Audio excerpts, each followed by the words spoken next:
오늘 말씀은 갈라디아서 4장입니다. 그리스도의 형상을 이루기까지 라는 주제로 말씀을 전하겠습니다.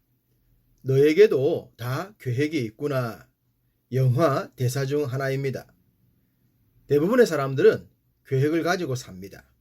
물론 그 계획이 얼마나 이루어지느냐 하는 것은 별개지만 말입니다. 어떤 사람은 아무런 계획도 없이 사는 것 같습니다. 그러면 이렇게 말하죠. 넌 도대체 무슨 생각으로 살아가니? 라고 말입니다. 이 말은 어쨌든 사람들은 생각을 하고 살아야 한다는 뜻입니다. 계획이란 생각을 좀 더 체계적으로 만든 것이라고 하겠습니다. 우리가 성경을 보면 하나님의 계획이라는 큰 구조를 만나게 됩니다. 이사야 선지자는 그것을 하나님의 세계 경영이라고 했죠. 하나님은 온 세상을 친히 경영하신다는 말입니다. 우리가 살아가는 세상이 아무런 뜻과 목적도 없이 흘러가는 것이 아니라는 말입니다. 그것을 볼 수 있는 것이 영적인 안목이요, 영적인 세계관입니다. 하나님은 세상의 모든 역사를 주관하시면서 그 속에서 구원의 역사도 친히 계획하셨고 진행하십니다. 4절, 때가 참에 하나님이 그 아들을 보내사 여자에게서 나게 하시고 율법 아래에 나게 하신 것은, 여기서 때가 찼다는 말은 계획과 목적이 이루어졌다는 것을 말합니다. 하나님께서 인류의 대속을 위해 아들을 친히 보내시려는 계획이 정해진 시간에 의해 이루어지고 있다는 것입니다. 에덴 동산에서 첫 번째 아담이 사탄과의 영적인 전투에서 실패했을 때 하나님은 여인의 후손을 약속하셨습니다.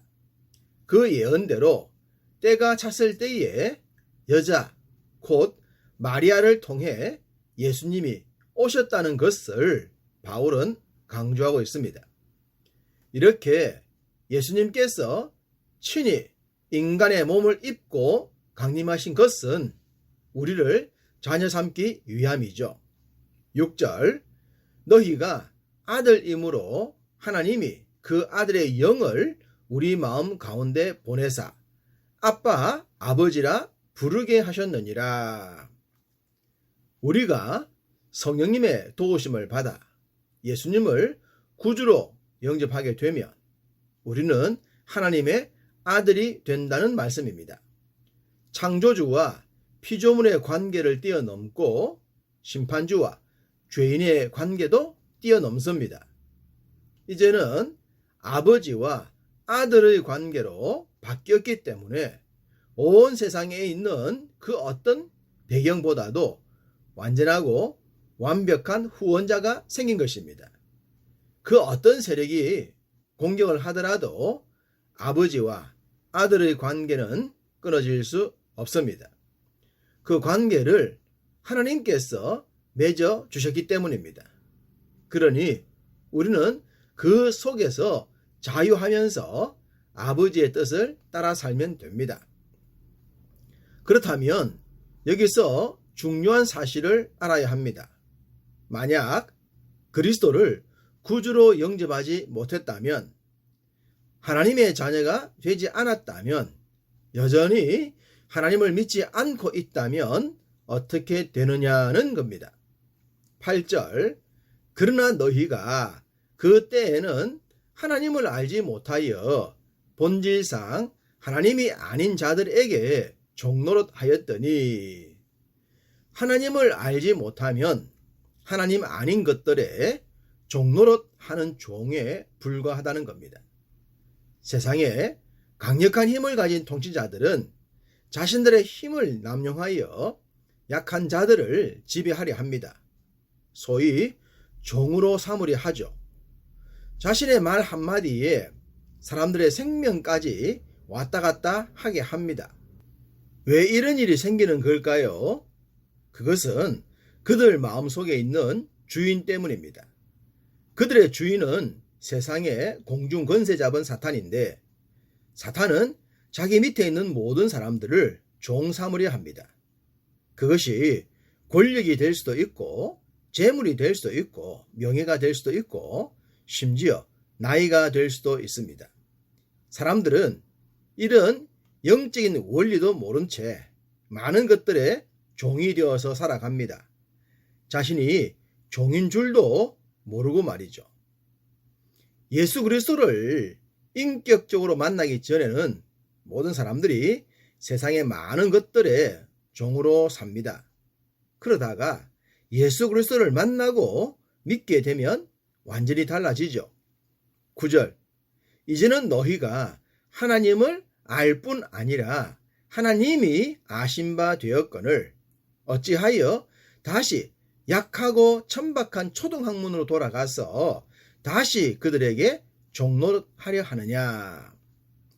우리도 하나님을 알고 하나님도 우리를 아신다고 합니다. 이렇게 되면 순식간에 관계가 바뀝니다. 더 이상 종노릇 하는 종이 아니라 하나님의 자유하는 아들이 되는 겁니다. 초등학문과 같은 율법의 메인 존재가 아니라는 겁니다. 이제는 결코 사탄이 우리를 주장할 수 없는 존재로 신분이 상승되었습니다. 바울이 이렇게 자신 있게 큰 소리 칠 수 있었던 것은 자기 자신이 그런 경험을 했기 때문이죠. 12절 형제들아 내가 너희와 같이 되었은즉 너희도 나와 같이 되기를 구하노라. 너희가 내게 해롭게 하지 아니하였느니라. 율법의 사람, 율법의 메인 종과 같았던 사람이 바울이었습니다. 그런 그가 부활의 주님을 만나면서 참 자유를 얻지 않았습니까? 그러니 또다시 옛 율법으로 돌아가지 말고 참 자유의 복음 안에 살자고 한 것입니다. 바울이 갈라디아 교회를 향해 이렇게 힘써 전했지만 영적인 대적들은 그들을 가만히 두려 하지 않았습니다. 17절 그들이 너희에게 대하여 열심 내는 것은 좋은 뜻이 아니요 오직 너희를 이간시켜 너희로 그들에게 대하여 열심을 내게 하려 함이라. 사탄은 우리가 순적하게 믿음 생활하는 것을 원치 않습니다. 이간질을 시킵니다. 영적인 이간질, 육적인 이간질을 시킵니다. 마음속에서 자신의 믿음 생활에 회의를 느끼게 합니다. 주변 사람들이나 지체들과 이상한 관계가 되어서 믿음에서 흔들리게 합니다. 이렇게 이간질하는 사람들도 열심히 있습니다. 섬기고 봉사하며 힘들고 어려운 일은 외면하면서 이간질하는 일에는 왜 그리 열심인지 모릅니다. 밥을 사주면서까지 열심을 내죠. 바울은 갈라디아 교회 교인들이 그런 이간질에 빠지지 말라고 했는데 우리도 그런 이간질에 빠지지 않도록 믿음을 잘 지켜야 할 것입니다. 21절부터 31절은 하갈과 사라 그리고 그의 아들들을 통해 율법과 은혜에 대한 말씀을 기록하고 있습니다. 하갈은 옛 언약의 상징이요 그의 아들 이스마엘도 그렇습니다. 반면 사라는 은혜를 상징하고 그의 아들 이삭도 그러합니다. 그런데 옛 언약인 이스마엘이 복음이요 새 언약인 이삭을 박해한다고 합니다. 이것이 바로 은혜의 복음을 거부하는 육체의 행위를 의미합니다. 바울은 이와 같은 일이 지금도 반복될 수 있기 때문에 아주 강력한 결단을 촉구했던 것입니다. 30절 그러나 성경이 무엇을 말하느냐? 여종과 그 아들을 내쫓아라. 여종의 아들이 자유 있는 여자의 아들과 더불어 유업을 얻지 못하리라 하였느니라. 쫓아내라는 말씀입니다.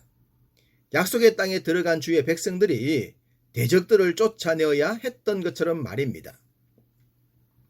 예수님은 때로 우리에게 가장 가까운 사람이 원수가 될 수 있다고 하셨습니다. 우리의 믿음을 흔들리게 하고 하나님과의 관계를 멀게 만드는 자라면 누구라도 쫓아내어야 합니다. 영적으로 이간질하는 모든 존재는 확실하게 쫓아내어야 합니다. 그래야 우리의 영혼과 믿음과 범사를 지킬 수가 있을 것입니다. 나와 함께 하나님 나라의 유업을 얻을 자가 누굴까요? 기록된 말씀을 그대로 믿고 이간질하지 않으면서 같은 마음으로 하나님 나라를 위해 사는 자들이지 않겠습니까?